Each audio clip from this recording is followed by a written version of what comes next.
بسم اللہ الرحمن الرحیم۔ السلام علیکم دوستو، عام طور پر 10 محرم کے دن کو شہادت حسین رضی اللہ تعالی عنہ کے ساتھ ہی منسوب کیا جاتا ہے۔ اس بات میں کوئی شک نہیں کہ شہادت حسین اور واقعہ کربلا اس دن کا ایک اہم ترین واقعہ ہے، لیکن یاد رہے کہ اس دن میں واقعہ کربلا کے علاوہ بھی بہت سے واقعات رونما ہوئے ہیں جن کا تذکرہ بہت کم کیا جاتا ہے اور بہت کم لوگ ان تاریخ اور اہم واقعات کے بارے میں جانتے ہیں۔ آج کی اس ویڈیو میں ہم آپ کو یوم عاشورہ یعنی 10 محرم کے دن کی اہمیت بتانے کے ساتھ ساتھ یہ بھی بتائیں گے کہ اس دن کون کون سے اہم تاریخی واقعات رونما ہوئے۔ ان واقعات کے بارے میں جاننے کے لیے آپ نے ویڈیو کو بغیر سکپ کیا آخر تک دیکھنا ہے۔ دوستو، واقعے کا آغاز کرنے سے پہلے آپ سے درخواست ہے، اگر آپ ہمارے چینل زما وائس کی ویڈیو پہلی بار دیکھ رہے ہیں اور ابھی تک آپ نے ہمارا چینل سبسکرائب نہیں کیا تو ابھی ہمارا چینل سبسکرائب کریں اور ساتھ ہی لگے بیل کے بٹن کو بھی پریس کریں تاکہ آپ کو مستقبل میں ہماری اپلوڈ ہونے والی مزید ویڈیوز کا نوٹیفیکیشن ملتا رہے۔ پیارے دوستو، ہم آپ کو یوم عاشورہ یعنی 10 محرم کے اہم اور تاریخی واقعات بھی بتائیں گے، لیکن پہلے آپ کو مختصراً اس دن کی اہمیت بتاتے ہیں جو کہ احادیث نبویہ صلی اللہ علیہ وسلم میں بیان ہوئی ہے، اور یہ بھی بتاتے ہیں کہ حدیث میں اس دن میں کس اہم واقعے کا ذکر موجود ہے۔ دوستو، حقیقت یہ ہے کہ اللہ کے نزدیک مہینوں کی تعداد 12 مہینے ہے جو اللہ کی کتاب یعنی لوح محفوظ کے مطابق اس دن سے نافذ چلی آ رہی ہے، جس دن اللہ نے آسمان اور زمین کو پیدا کیا تھا۔ ان 12 مہینوں میں 4 مہینے ذی القعدہ، ذو الحج، محرم اور رجب واجب الاحترام ہیں۔ یہی دین کا سیدھا سادہ تقاضا ہے، لہٰذا ان مہینوں کے معاملے میں باہم جنگ کر کے اپنی جانوں پر ظلم نہ کرو۔ بیان القرآن سورہ توبہ آیت نمبر 36۔ دوستو، آپ کو بتاتے چلیں کہ ماہ محرم الحرام میں یوم عاشورہ زمانہ جاہلیت میں بھی قریش مکہ کے نزدیک بڑا محترم دن تھا۔ اسی دن خانہ کعبہ پر نیا غلاف ڈالا جاتا تھا اور قریش اس دن روزہ رکھتے تھے۔ قیاس یہ کیا جاتا ہے کہ حضرت ابراہیم علیہ السلام کی کچھ روایات اس کے بارے میں ان تک پہنچی ہوں گی۔ آپ کو یہ بھی بتاتے چلیں رسول اللہ صلی اللہ علیہ وسلم کا دستور تھا کہ قریش ملت ابراہیمی کی نسبت سے جو اچھے کام کرتے تھے ان کاموں میں آپ ان سے اتفاق اور اشتراک فرماتے تھے۔ اسی بنا پر حج میں بھی شرکت فرماتے۔ اپنے اس اصول کی بنا پر آپ قریش کے ساتھ عاشورہ کو روزہ بھی رکھتے، لیکن دوسروں کو اس کا حکم نہیں دیتے تھے۔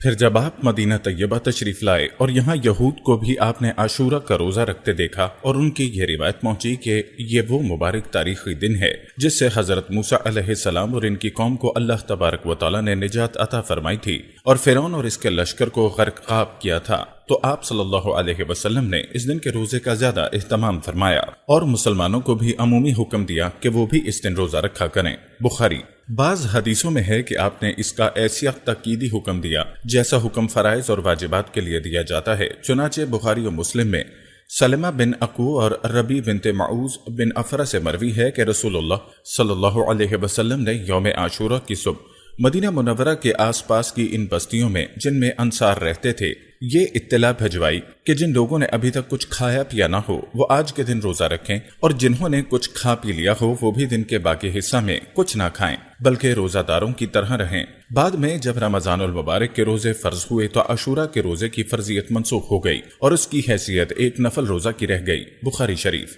لیکن اس کے بعد بھی رسول اللہ صلی اللہ علیہ وسلم کا معمول یہی رہا کہ آپ رمضان المبارک کے فرض روزوں کے علاوہ نفلی روزوں میں سب سے زیادہ اسی روزے کا اہتمام فرماتے تھے۔ پیارے دوستو، آپ نے ملاحظہ فرمایا کہ اس دن کی احادیث کی روشنی میں کیا اہمیت ہے۔ چلیے اب آپ کو اسی دن یعنی یوم عاشورہ کی تاریخی اہمیت بتاتے ہیں۔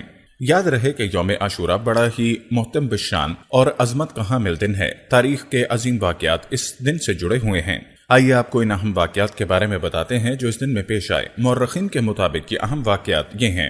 نمبر 1، یوم عاشورہ میں ہی آسمان و زمین، قلم اور حضرت آدم علیہ السلام کو پیدا کیا گیا۔ نمبر 2، اسی دن حضرت آدم علیہ السلام کی توبہ قبول ہوئی۔ نمبر 3، اسی دن حضرت ادریس علیہ السلام کو آسمان پر اٹھایا گیا۔ نمبر 4، اسی دن حضرت نوح علیہ السلام کی کشتی ہولناک سیلاب سے محفوظ جودی پہاڑ پر لنگر انداز ہوئی۔ اسی دن حضرت ابراہیم علیہ السلام کو خلیل اللہ بنایا گیا اور ان پر آگ گلے گلزار ہوئی۔ اسی دن حضرت اسماعیل علیہ السلام کی پیدائش ہوئی۔ نمبر 8، اسی دن حضرت یوسف علیہ السلام کو قید خانے سے رہائی نصیب ہوئی اور مصر کی حکومت ملی۔ اسی دن حضرت یوسف علیہ السلام کی حضرت یعقوب علیہ السلام سے ایک طویل عرصے کے بعد ملاقات ہوئی۔ نمبر 9، اسی دن حضرت موسیٰ علیہ السلام اور ان کی قوم بنی اسرائیل کو فرعون کے ظلم سے نجات حاصل ہوئی۔ نمبر 10، اسی دن حضرت موسیٰ علیہ السلام پر تورات نازل ہوئی۔ نمبر 11، اسی دن حضرت سلیمان علیہ السلام کو بادشاہت واپس ملی۔ نمبر 12، اسی دن حضرت ایوب علیہ السلام کو سخت بیماری سے شفا نصیب ہوئی۔ نمبر 13، اسی دن حضرت یونس علیہ السلام 40 روز مچھلی کے پیٹ میں رہنے کے بعد نکالے گئے۔ نمبر 14، اسی دن حضرت یونس علیہ السلام کی قوم کی توبہ قبول ہوئی اور ان کے اوپر سے عذاب ڈلا۔ نمبر 15، اسی دن حضرت عیسیٰ علیہ السلام کی پیدائش ہوئی۔ اسی دن حضرت عیسیٰ علیہ السلام کو یہودیوں کے شر سے نجات دلا کر آسمان پر اٹھایا گیا۔ اسی دن دنیا میں پہلی باران رحمت نازل ہوئی۔ اسی دن قریش خانہ کعبہ پر نیا غلاف ڈالتے تھے۔ اسی دن حضور اکرم صلی اللہ علیہ وسلم نے حضرت خدیجہ الکبریٰ سے نکاح فرمایا۔ اسی دن کوفی فریبکاروں نے نواسہ رسول صلی اللہ علیہ وسلم اور جگر گوشہ فاطمہ کو میدان کربلا میں شہید کیا۔ روایت کے مطابق اسی دن قیامت قائم ہوگی۔ پیارے دوستو، یہ تھے وہ اہم تاریخی واقعات جو 10 محرم سے جڑے ہیں۔ یاد رہے کہ ان واقعات میں جو سب سے اہم ترین واقعہ ہے وہ 10 محرم کو سیدنا حضرت حسین ابن علی کی شہادت کا ہے۔ یہ ایسا اندھونک سانحہ ہے کہ رہتی دنیا تک اس کی کسک ہر مومن کے دل میں ہر اس موقع پر اٹھتی رہے گی جب جب یہ واقعہ اس کے ذہن میں تازہ ہوتا رہے گا۔ تاریخی روایات کے مطابق سیدنا حسین بن علی 4 ہجری میں شعبان کی 5 تاریخ کو پیدا ہوئے۔ رسول اللہ صلی اللہ علیہ وسلم نے شہد جٹایا، ان کے منہ کو اپنی بابرکت زبان سے تر فرمایا، دعائیں دیں اور حسین نام رکھا۔ آپ نے حیات نبوی کے کئی سال دیکھے جو مختلف روایات کی بنیاد پر کم و بیش بتائے گئے ہیں۔ یہ ان کی صحابیت کی ایک مضبوط دلیل اور علامت ہے۔ آپ کا جسم پاک رسول اللہ صلی اللہ علیہ وسلم کے جسم اطہر کے مشابہ تھا۔ آپ اپنے بھائی کے ساتھ بچپن میں نبی کے سینہ مبارک پر سوار ہو کر کھیلا کرتے تھے اور ان سے محبت کا اظہار فرماتے ہوئے نبی صلی اللہ علیہ وسلم نے فرمایا، یہ دونوں حسن و حسین دنیا میں میرے پھول ہیں۔ طبرانی نیز رسول اللہ کا یہ ارشاد مبارک بھی روایت میں موجود ہے کہ حسن و حسین جوانان جنت کے سردار ہیں۔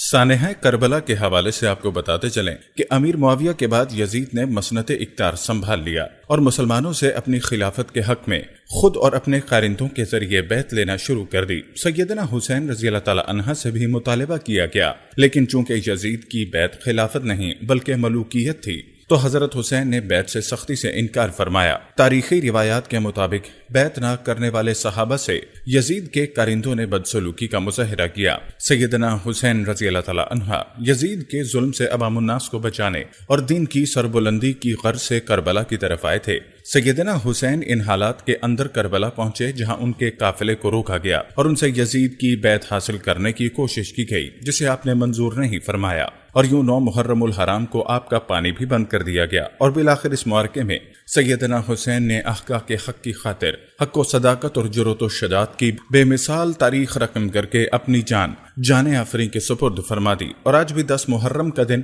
آپ کی دردناک شہادت کی یاد تازہ کرتا ہے۔ پیارے دوستو، یاد رہے کہ حضرت عمر فاروق رضی اللہ تعالی عنہ کی شہادت بھی اسی مبارک مہینے میں ہوئی تھی، لیکن شہادت حسین کے ذکر کے ساتھ مختصراً حضرت عمر رضی اللہ تعالی عنہ کی شان اور ان کی شہادت کا تذکرہ بھی کیے دیتے ہیں۔ یاد رہے کہ 26 ذوالحج 23 ہجری کو دوران نماز آپ کو ایک ایرانی غلام ابو لولو فیروز نے تیز دھار والے خنجر کے پیدر پہ وار کر کے زخمی کر دیا۔ جب لوگوں نے اس کو پکڑنے کی کوشش کی تو اس نے کئی اور لوگوں کو بھی زخمی کیا، اور جب اسے یقین ہو گیا کہ اب وہ بچ نہیں سکتا تو اس نے اسی خنجر سے خودکشی کر لی۔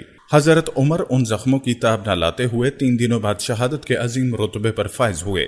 حضرت عمر فاروق کی شہادت اسلام اور مسلمانوں کے حوالے سے ایک بہت بڑا سانحہ تھا، اس لیے کہ عہد نبوی کے بعد اسلام کو رفعت و عظمت کی بلندیوں تک پہنچانے والے حضرت عمر ہی تھے۔ حضرت عمر فاروق کے اسلام قبول کرنے کے لیے سید المرسلین نے اللہ سے دعا بھی فرمائی تھی۔ نبی کریم صلی اللہ علیہ وسلم نے ایک موقع پر فرمایا، میرے بعد کوئی نبی نہیں، اگر میرے بعد کوئی نبی ہوتا تو یقیناً عمر ہوتا۔ ایک موقع پر نبی اکرم نے فرمایا کہ عمر جس راستے پر چلتا ہے شیطان اس راستے کو چھوڑ کر دوسرا راستہ اختیار کر لیتا ہے۔ پیارے دوستو، آپ کو بتاتے چلیں کہ اللہ کے نزدیک حضرت عمر فاروق کی مقبولیت کا یہ حال ہے کہ تقریباً 20 مقامات ایسے ہیں جن میں قرآن مجید نے حضرت عمر کے اجتہاد سے اتفاق کیا، یعنی ان مسائل و مواقع پر حضرت عمر فاروق کی عین خواہش اور خیال کے مطابق شریعت اسلامیہ کا حکم نازل ہوا۔ ان کو موافقات عمر کہا جاتا ہے۔ یاد رہے کہ حضرت عمر ایسی شخصیت کے مالک تھے کہ غیروں نے بھی ان کی عظمت کو تسلیم کیا۔ دوستو، یہ تھی ہماری آج کی ویڈیو، اسے اپنے احباب اور دوستوں کے ساتھ ضرور شیئر کیجیے گا۔ ہم یہ امید کرتے ہیں کہ آپ کو ہماری آج کی یہ ویڈیو ضرور پسند آئی ہوگی۔ اگر آپ کو ہماری آج کی یہ ویڈیو پسند آئی ہے تو سب سے پہلے اس کو لائک کریں، اپنی رائے کا اظہار کمنٹ سیکشن میں لازمی کریں۔ آخر میں آپ سے ایک بار پھر درخواست ہے کہ آپ ہمارے چینل زما وائس کو ضرور سبسکرائب کر لیں اور ساتھ ہی لگے گھنٹی کے بٹن کو بھی کلک کریں تاکہ آپ کے پاس ہماری آنے والی مزید ویڈیوز کا نوٹیفیکیشن پر وقت ملتا رہے۔ اللہ تعالیٰ آپ کو اپنی حفظ و امان میں رکھے، آمین۔